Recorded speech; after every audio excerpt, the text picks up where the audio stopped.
G'day everyone, Alex McKellar here for Infinite Racing Services, back for another track guide here in conjunction with Christian Perez. Of course, one of the best skippy drivers going around currently, I think leading the official series and certainly Sunday Night Lights on a Sunday. You know, all podiums for Christian this season. He's doing brilliantly. So we're here to look at Oulton Park. Once again, we've shifted from, fast long straights and everything in Road America, the crazy pack racing that happens there, to another tight, twisty, undulating elevation changes, all sorts of stuff here at Oulton Park. Free track, of course, so we might bring out the crowds, which is always good. And actually some really good racing to be had here. We're at the Foster's layout, probably the most simple, no chicanes and everything. Maybe you'd call it the Watkins Glen of UK circuits. It's probably a bit harsh. Anyway, so we're going to take a look at Christian's lap this week. It was 105.850. Just a quick mention of setup here. Christian, same as last week, essentially. He SPO 5, brake bias 54. Last week I misspoke. I said if you want more stability, I actually said the same number, but it's actually go to 55 if you want more stability in the braking zones. Here, leave it at 54 and toy around with lower numbers, but 54, 53 is about as low as you'd want to go if you want to use the braking for rotation and that sort of thing. So anyway, let's take a look at this hot lap from Christian in full, and then we'll break it down.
All right, so there you have it. As I turn my microphone back on, we look pretty quick lap, as we saw, just over a minute. 22 laps in the race from memory, so should be an interesting one. A lot of fun anyway. Let's go break down our lap and see how we go. A lot of fun aspects to this track as well. So yeah, interesting. So we've come across the line. And we're heading towards turn 1. So fast corner through here, high speed corner, lots of fun. Be aware of overtaking here as well. It is an overtaking opportunity. So think about your different lines: inside, outside line, defense, attack, that sort of thing. First reference we're looking for is if you look off to your left here, you've got some signage on the A.MK there. It's the black sign there is about the reference point, and you can see it's around there that Christian's lifting. He's dropping down into 4th gear to carry speed.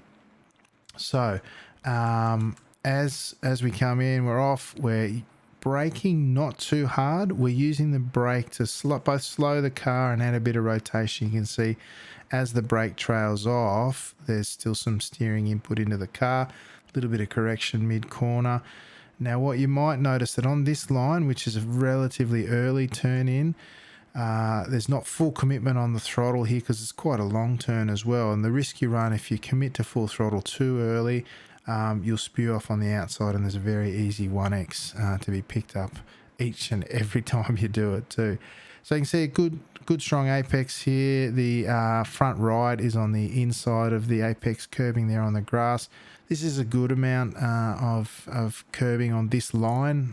If you take a later turn in, depending on the situation you're in the context of the race, you might be able to get on full gas a bit earlier and take a slightly different line. You might have more rotation at this point in the corner, but that's contextual. When you're hot lapping, this is a great line. So nice and early on the gas, and you can see. So here's the really interesting part of the exit of turn one. This is absolutely right on the edge of the extent that you can take on exit without picking up an incident point. Margin for error here is pretty small once your left outsides on the outside tyres are on the grass. You will see a lot of people spew wide here during this week, the racing here, but that's part of it. Be careful when you do it. It's easy to rack up incident points here, and it will obviously negate your quality lap as well. You can keep relatively good control on the grass out there, not a massive chance of spinning, because by the time you're at this point on the exit of the corner, you're going pretty straight. All right, so we've been through turn one. We're going to open up slightly through turn two at Denton's down into the Cascades. Really well named corner. We're flat through here. Now, a couple of things to notice here. On the approach to turn three here down the Cascades, there's a little bit of a drop away, a little bit of a dip in the road, and it's a good for reference at least. So just before that dip, where as we approach it and go down into it, we're going to lift out. Now you'll notice there's no brake at all. It's just a lift, and it's not a full lift. Christian's maintaining a little bit of maintenance throttle is what I would refer to it as, and it's to keep the rear of the car in check as we go through the left-hander here through the Cascades at turn three.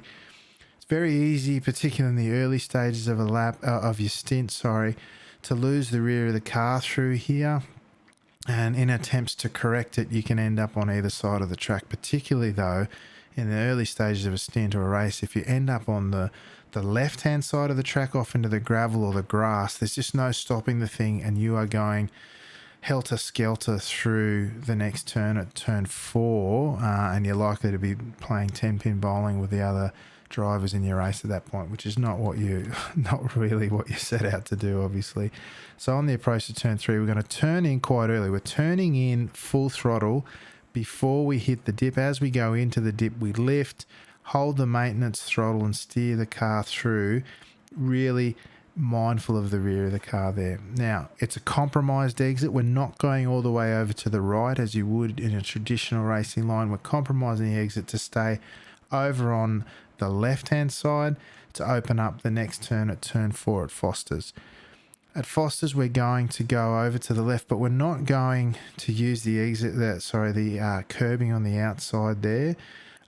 Need to be really cautious in the approach to this corner. It's quite a heavy braking zone, as you can see. We're going to brake, I should have mentioned, just as we go past the cones on the left that are denoting that we're not using that part of the circuit. So just as you pass those, as a reference, you're lifting and braking quite heavily here. So you can see up to about 70%, I'd suggest.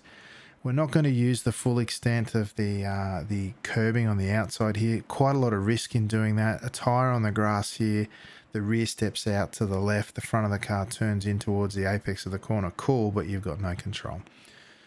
So as we start to think about tapering off, one really important thing, both here and more particularly at turn one as an example is, and it's something I'm meant to be talking about up there as well, eyes up towards the apex. Once you've spotted your braking reference, you've started braking, you should be looking towards the apex of the corner, because you can see there's no solid turn-in reference here.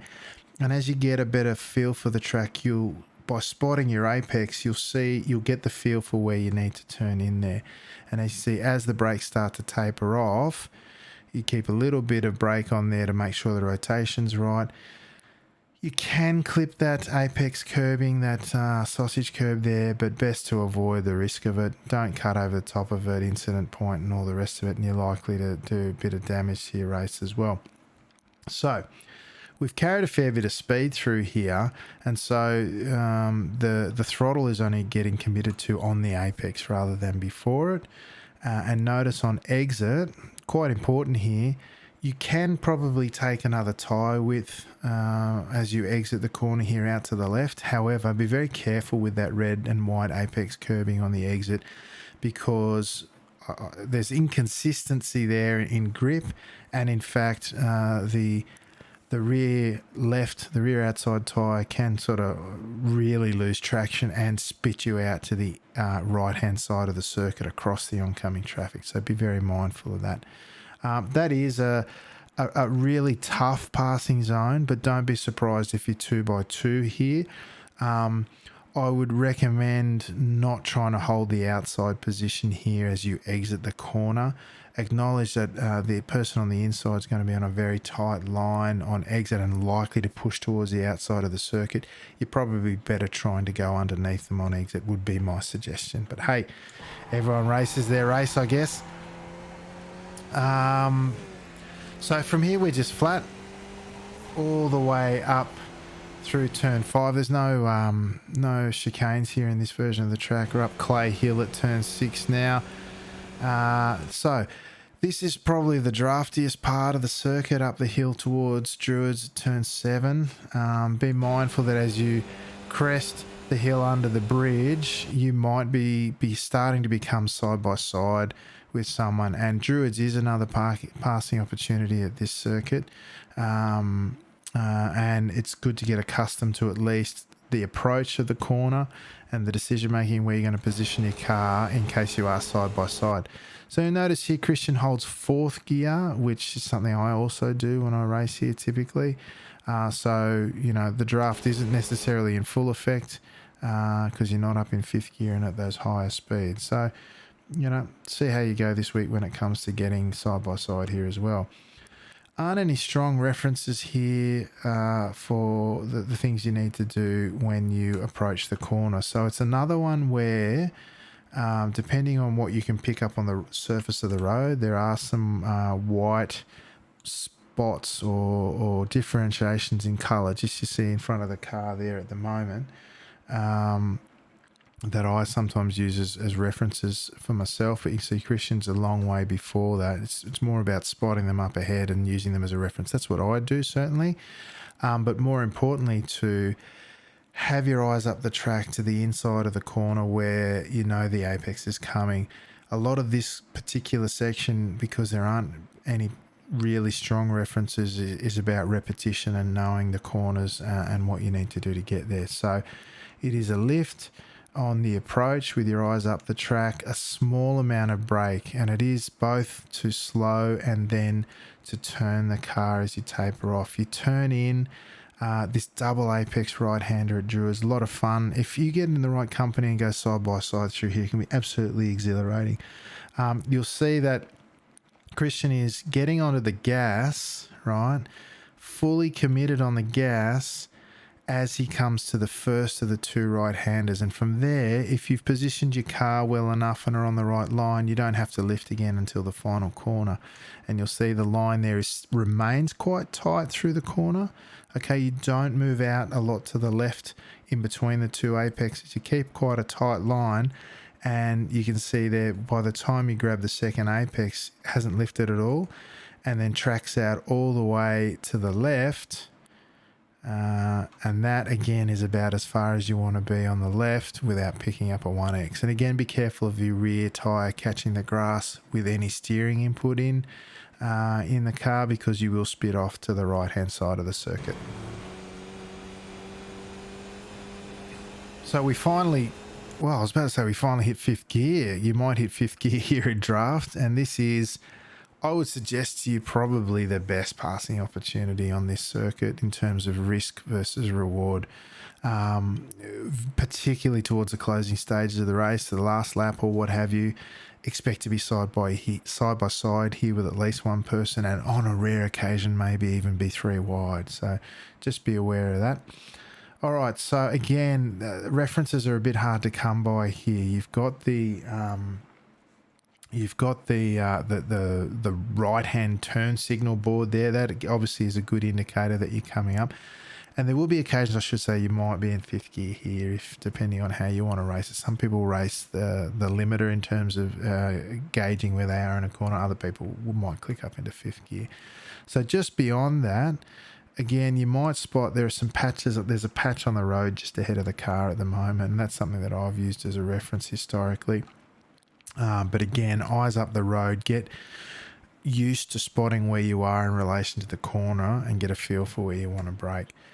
So the lift here, and it's a pretty heavy braking zone here, relatively speaking, compared to other parts of the circuit, and it's what's that, about 55%, as I said, a great passing opportunity. Now you'll notice here that we're braking in a straight line. You can see the steering input is minimal, which is always great technique. And then as we start to think about turning in, we're starting to reduce braking to keep some braking there to keep the weight forward in the car to aid in steering. And then we're going to run through this corner and start to pick up the throttle already well before the apex of this corner. My view is that you want to be on full throttle before you get to this the service road that you can see there on the right. And if you can do that, despite the changes in elevations through this corner, you can see it's quite a lot of steering input as well to really cater to. And you see a little bit of open out there in the middle and then a full straighten out at the end because of the change in elevation and the changes in the suspension through this corner. So just kissing the ripple strip on the inside of the corner.